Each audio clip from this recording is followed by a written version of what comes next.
봄이 왔습니다. 봄은 모든 잡초들이 자기의 모습을 찾는 계절입니다. 뿌리로 또는 씨앗으로 자기 본래의 모습을 감추었지만서도 잡초들은 봄이 오면 자기 형상을 극명하게 드러냅니다. 그런데 잡초들이 자기 형상, 그 형상을 드러낼 때 하나님이 지어준 그 형상, 그대로를 지닌 채 그대로 그 모습으로 나타나는데 그 이유는 하나님 보시기에 그 형상이 심히 좋았기 때문입니다. 본래 하나님이 만드신 이 세상, 우리들이 오늘 본문을 보았는데 얼마나 이 세상이 좋았고 아름다운 세상이었습니까? 얼마나 아름다웠으면 하나님이 보시기에 심히 좋았더라 이렇게 감탄하셨겠습니까? 그래서 이 세상을 에덴 동산이라 했습니다. 낙원이라고 말입니다. 이 말은 파라다이스라는 뜻이죠. 세상이 얼마나 아름다웠으면 파라다이스라 했겠습니까? 이것이 하나님이 지으신 우리들이 살아가는 이 세상입니다. 이 세상입니다. 그런데 이보다 더 신비한 것은 그런 세상을 살아갈 주인으로 하나님은 인간을 만드셨어요. 이 사람을 지으시되 하나님께서 어떤 기준으로 사람을 만드셨는가 하면은 자기 형상대로, 곧 하나님의 형상대로 지어 주셨습니다. 본문에서도 하나님이 자기 형상대로 남자와 여자를 창조하셨다 말씀하고 있습니다. 이 세상 얼마나 아름다운 세상입니까? 하나님이 보시기에 심히 좋은 세상, 이 세상을 주도해 나가는 주인으로 하나님은 우리 인간을 만드셨는데 자기 형상대로, 하나님의 형상대로 우리 사람을 지으셨습니다. 여기 형상이라는 말은 모양이라는 말이 아니고 하나님이 가지신 인격, 하나님이 가지신 영성, 하나님이 지니신 거룩의 요소를 다 통틀어 말하고 있습니다. 이는 우리 인간은 하나님이 가지신 인격과 영성과 거룩의 요소를 부여하여 창조되었다라는 말로 하나님은 인간을 상당한 수준으로 지으셨다라는 뜻입니다. 그것은 하나님이 인간에게 상당한 기대를 가지고 계시다라는 뜻입니다. 하나님이 상당한 기대를 가지고 세상을 다스리도록 만든 그 대상이 우리 인간입니다. 우리들입니다. 하지만 인간은 그것을 지키지 못했습니다. 타락하고 방종하고 불순종함으로 잃어버리고 말았어요. 그 거룩함과 그 영성과 그 인격을 다 잃어버리고 말았어요. 얼마나 안타까운 일인지 모릅니다. 지금 우리가 신앙적으로 몸부림치는 것은 그 잃어버렸던 원래의 형상들을 되찾으려고 하는 몸부림입니다. 우리는 그것을 되찾아 빨리 회복시켜야만 합니다. 그렇게 되찾고 회복해 가는 삶을 가리켜 하나님을 닮아가는 생활, 중생, 변화된 삶 이렇게 지칭하고 있습니다. 우리 신앙인들은 무엇보다도 하나님을 닮아야 합니다. 그 이유는 곧 하나님의 형상대로 지음을 받았기 때문입니다. 그래서 신앙생활에서 가장 중요한 것은 하나님의 형상을 닮아가는 생활이에요. 이것을 중생이라고 하고 성화라고도 합니다. 기독교 최대의 목표이기도 합니다. 자녀는 부모를 닮아야 되죠. 부부도 서로 닮아야 되죠. 부부가 오래 살면 얼굴 모양도 닮는다고 그래요. 그뿐 아니라 부부는 서로 관심도 닮아야 되고 생각도 닮아야 되고 살아가는 방법도 닮아야 돼요. 그래야 부부의 삶이 일치될 수 있어요. 그러면 우리 신앙인들은 누구를 닮아야 되겠습니까? 무엇보다도 하나님을 닮아야 되죠. 이것이 신앙의 최고 목표 아니겠습니까? 우리는 하나님처럼 될 수는 없어요. 그러나 어느 정도 닮을 자질은 가지고 있어요. 닮을 자질을 가지고 있는 우리 인간이 우선적으로 닮아야 될 것이 있어요. 그것이 무엇인가 하면 첫째로 하나님의 인격을 꼭 닮아야 돼요. 하나님의 인격 말입니다. 우리 인간에게는 하나님의 인격을 닮을 능력이 주어져 있습니다. 사람은 악한 환경에서 살면 악한 인성이 길러져요. 악한 사람이 되어요. 왜냐하면 환경의 지배를 사람들은 받기 때문입니다.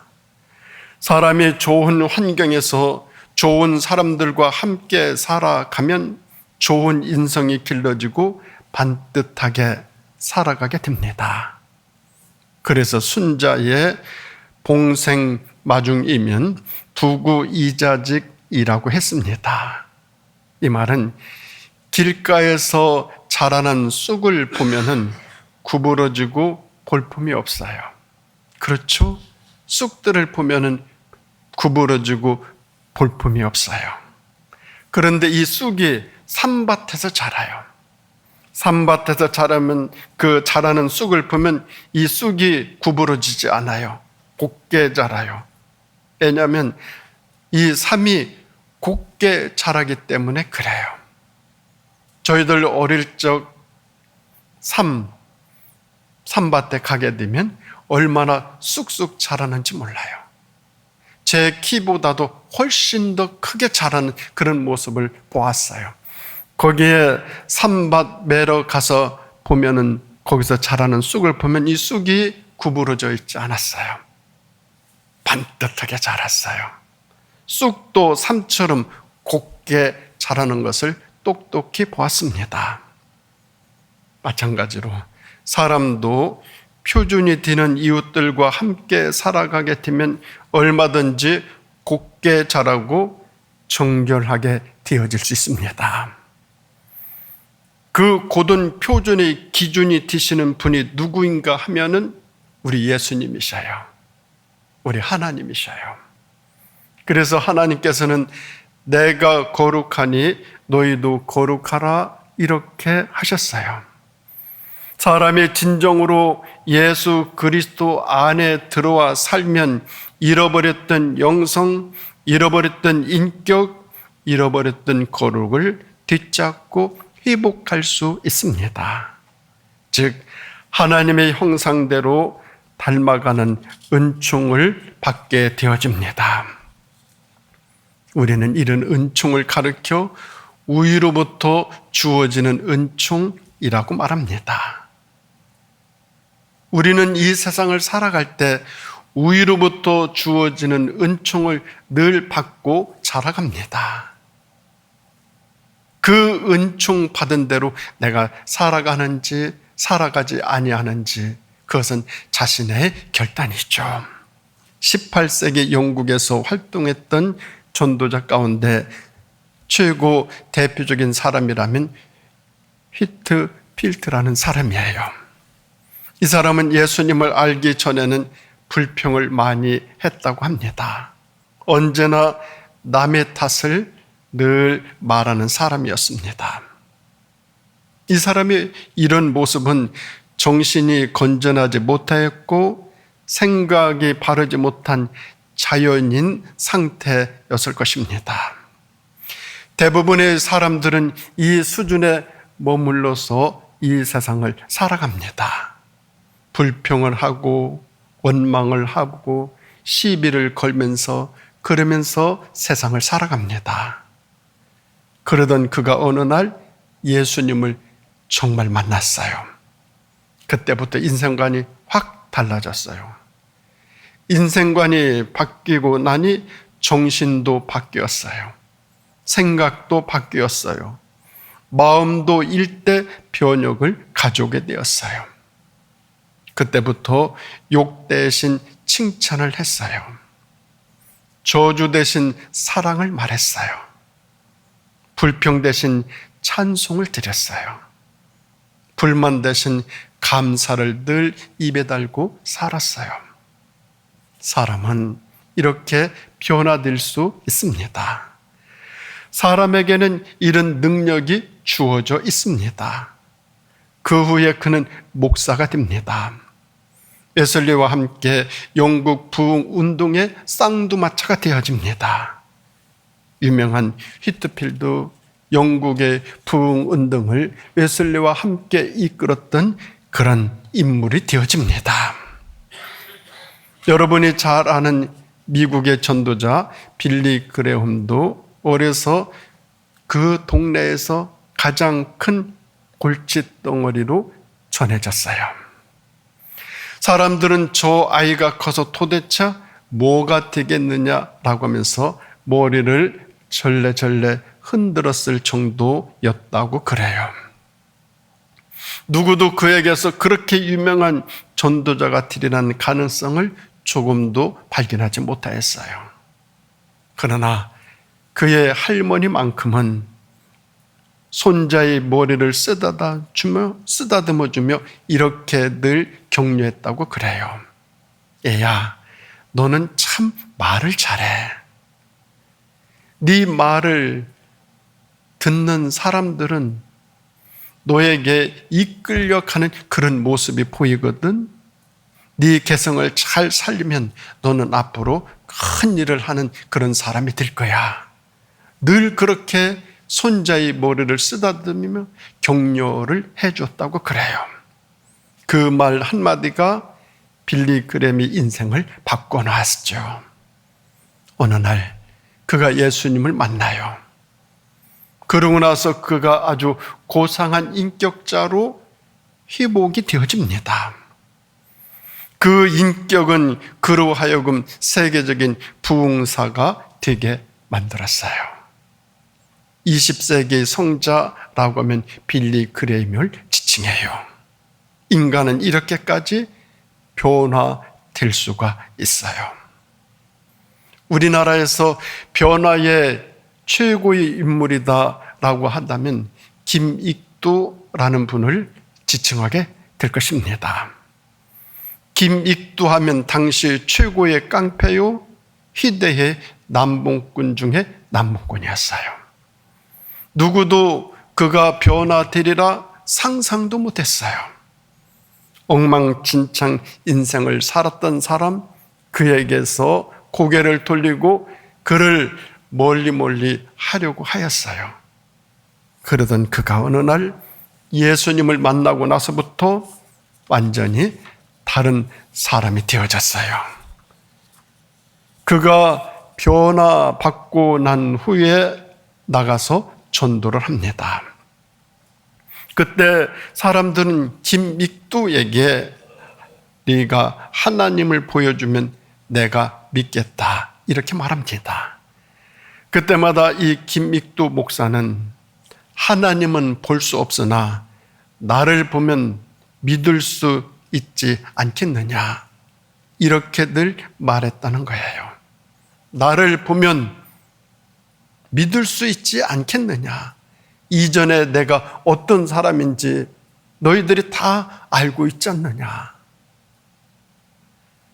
김익두는 이렇게 변화의 화신이 됩니다. 사람은 이렇게까지 변할 수 있습니다. 이 변화된 모습이 하나님이 인간을 창조하실 때의 모습과 가장 가까워지는 모습입니다.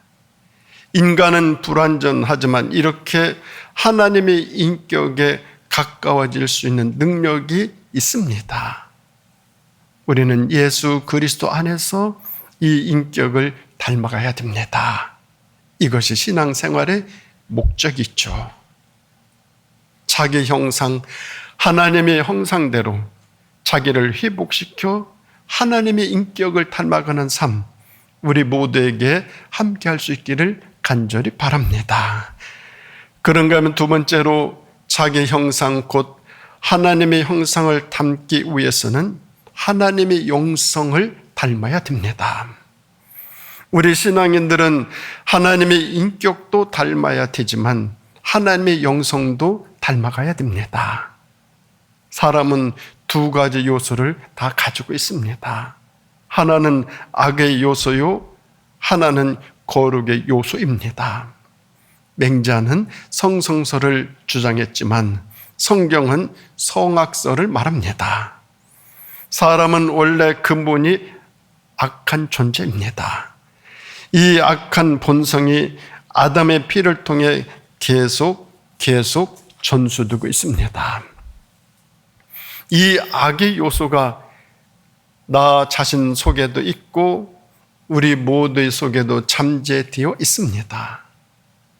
그래서 우리 인간은 너나 할 것 없이 누구나 질투가 있고 투기, 원망, 욕심, 음탕, 욕망 이 모든 것들을 마음에 지니고 이 세상을 살아갑니다. 어떤 사람은 이런 것들이 더 강하게 나타나고 어떤 사람은 좀 부드럽게 나타날 뿐이지 이 죄와 악의 요소는 누구나 다 가지고 있는 타락된 악의 모습입니다. 그러다가 어떤 계기가 되면 이것들이 모두 들고 일어납니다. 그래서 살인도 합니다. 강도질도 하고 저주도 하고 속임수도 쓰고 싸우기도 합니다. 뉴스를 보면 죽이고 싸우고 속이는 소식 얼마나 많이 있습니까? 특히 이 시국에는 우리들이 귀를 의심할 정도의 수많은 일들이 지금 일어나고 있지 않습니까? 삼천리반도 금수강산, 하나님이 주신 동산, 하나님이 주신 이 나라, 하나님이 축복으로 함께하는 이 나라가 사분오열 나누어져서 지금 얼마나 혼란스럽습니까? 얼마나 어렵습니까? 삼천리반도 금수강산 하나님이 주신 동산인 이 나라가 남북으로 갈라지더니 이제는 남남에서 또 우파 내파 니쪽 내쪽 정의와 진리와 옳음과 바름으로 구분되어지는 것이 아니라 네 편이면 다, 내 편이면 다 편이 갈라져서 있는 이 모습이 너무 안타까워요. 오죽 하셨으면은 우리 권사님 기도하시면서 기도를 잊지 못하는 그 기도를 들었어요. 우리들의 마음이 내 편이든 네 편이든 다 아릴 거예요. 다 가까울 거예요. 삼천리반도 금수강산 하나님이 주신 동산인데 남북으로 나뉘은 것도 너무너무 아쉬운데 이제는 또 나뉘어진 데서 또 나뉘어지고 거기서 또 나뉘어지고 이건 아니죠. 그러다 보니까 우리나라가 그동안 쌓아 올린 국제적인 위상들이 허물어져 가고 있어요. 너무 안타깝죠. 다시 회복해야 되죠. 모든 것에 합력하여 선을 이루어가야 되죠. 하나님이 원하시는 뜻이 계실 거예요. 하나님이 합력하여 선을 이루어 가실 때 우리는 거기에 순종해야 돼요. 내 생각대로 안 된다고, 네 생각대로 된다고 해서 저주하고 싸우고 그래서는 안 되죠. 내 생각대로 안 돼도 그게 하나님의 뜻이라면 수긍해야 되죠. 그게 하나님의 형상을 찾아가는, 자기 형상을 회복해가는, 삼천리반도 금수강 하나님 주신 이 통산을 회복해가는 우리들의 삶이 아니겠습니까? 대한민국 우리 국민들이 아니겠습니까? 대한민국 우리 국민들이라면은 삼천리반도 금수강산 하나님이 주신 이 통산을 아름답게 만들어 가야 되죠. 그게 하나님의 형상, 그 형상대로 하나님 보시기에 심히 좋은 나라 대한민국 되어지지 않겠습니까? 정말 뉴스를 보면 죽이고 싸우고 속이는 소식, 온통 거짓, 사기, 존재하는 까치 보일 정도에, 그러니 세상이 이렇게 혼란스럽고 혼돈스럽고 서로 역겨운 소리들이 여기저기서 터져나오죠. 이제는 멈춰야 되죠. 이제는 하나님이 정해주신 뜻으로 모든 것들이 결론이 난다면 거기에 합해야 되죠. 내 마음이, 네 마음이 서로 갈라지는 것이 아니라 이게 정말 옳은 것이라면, 이게 정말 바른 것이라면, 이것이 정말 하나님이 원하시고 모든 사람들이 원하는 뜻이라면 거기로 모아져야 되죠.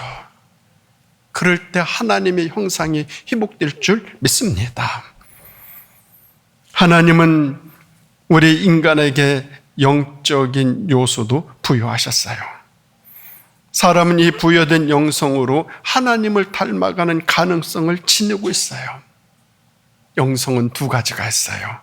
이미 주어진 영성이에요.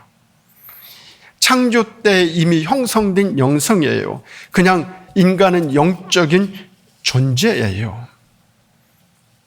그렇기 때문에 하나님을 믿지 아니하는 사람들도 하나님이 세상을 만들 때 인간 모두에게 부여한 이 영성, 이 영적인 존재이기 때문에 양심의 가책을 느껴요. 잘못하면. 하늘을 두려워하며 살아가요. 무엇인가 잘못하고 죄를 지면 두려워요.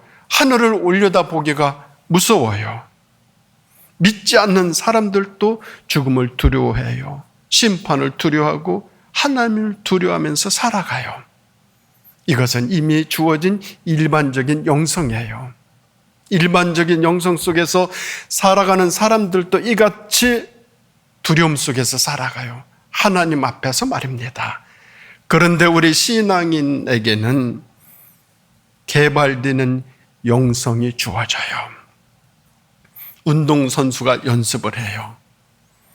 훈련을 열심히 하면 경기력이 올라가요. 마찬가지로 신앙인이 신앙적인 훈련을 받으면 얼마든지 영성이 개발이 되어져요. 향상이 되어져요. 금식을 하고 규칙적인 기도 생활하고 말씀 가까이 하고 섬기고 봉사하고 선한 삶을 살아가면 나 자신의 영적 성장이 늘 쑥쑥 자라나요.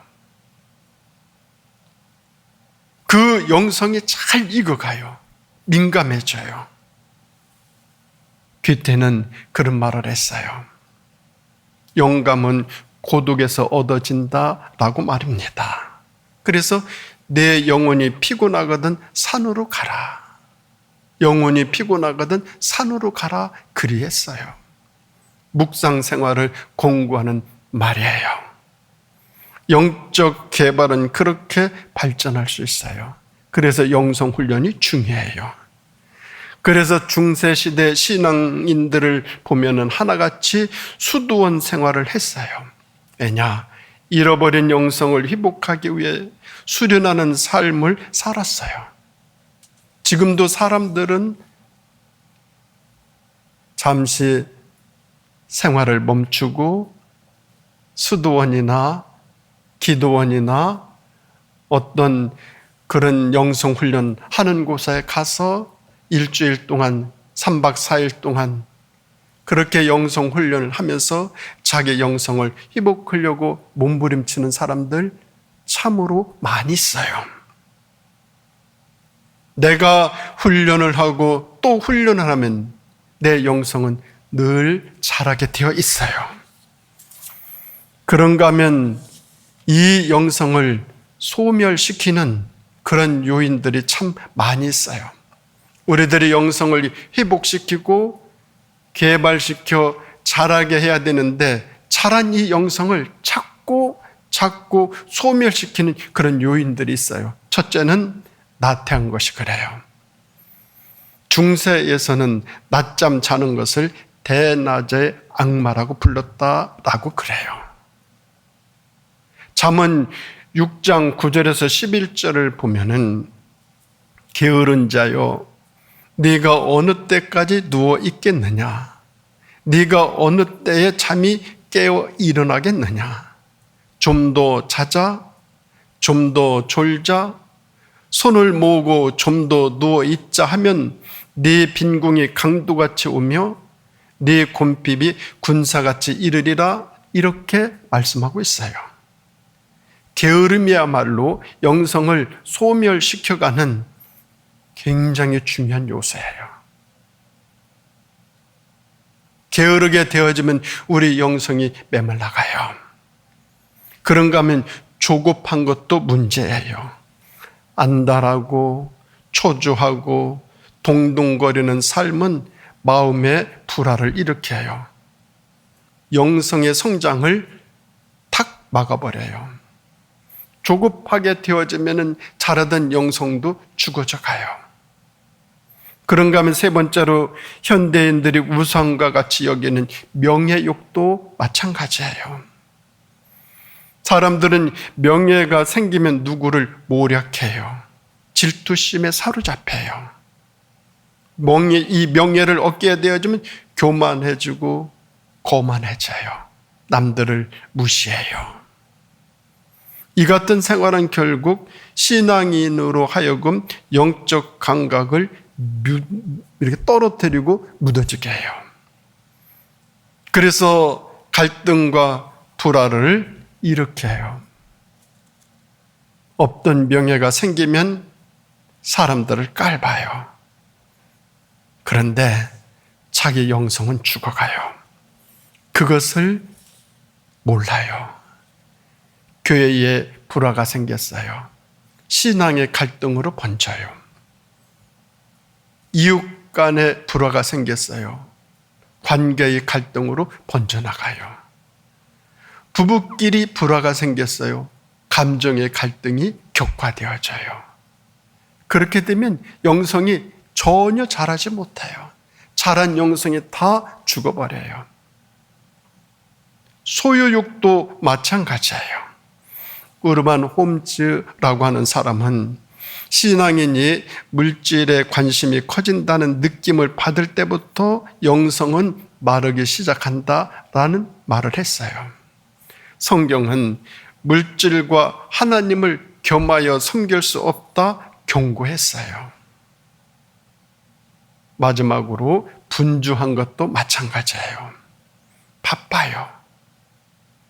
성경에 헛된 일에 분유하지 말라 말씀하고 있어요. 헛된 일에 분유하지 말라. 왜? 영성이 죽어가요. 헛된 일에 분유하게 되어지면 우리들의 삶이 다 무너져 버려요. 이런 것들에서 벗어나서 우리의 영성이 이 봄에, 이 사순절, 우리의 영성을 다시 개발하고 회복시켜 나가는 소망의 달 3월, 또 사순절이 되어질 수 있기를 간절히 바랍니다. 그런가 하면 세 번째로 자기 형상, 하나님의 형상을 회복하기 위해서는 하나님의 목표를 닮아가는 것이에요. 하나님의 최대의 목표가 있어요. 그것이 무엇인가 하면 사랑이에요. 사랑. 이 사랑으로 세상을 완전히 구원하시는 것이 하나님의 목표예요. 하나님은 이 세상을 하나님의 사랑으로 구원하시고자 하는 것, 바로 이것이 하나님이 가장 바라시는 거예요. 신앙인에게 최대 목표가 있다면 바로 이 목표가 되어져야 되죠. 내가 사랑을 베풀어서 다른 사람에게 유익을 줘요. 내가 좀 더 손해보며 저 사람을 잘되게 해주는 것, 사랑 베푸는 거 아니겠어요? 내가 나중에도 계속 손해본다? 아니에요. 하나님은 내가 손해본 것만큼 상상할 수 없을 정도로 하나님은 축복해 주셔요. 반드시 그러셔요. 하나님은 이 세상을 사랑으로 구원해 가는 것, 하나님이 원하시는 최고의 목표예요. 그 하나님이 원하시는 것을 대신해 드릴 때 하나님은 그 사람 잊지 못할 거예요.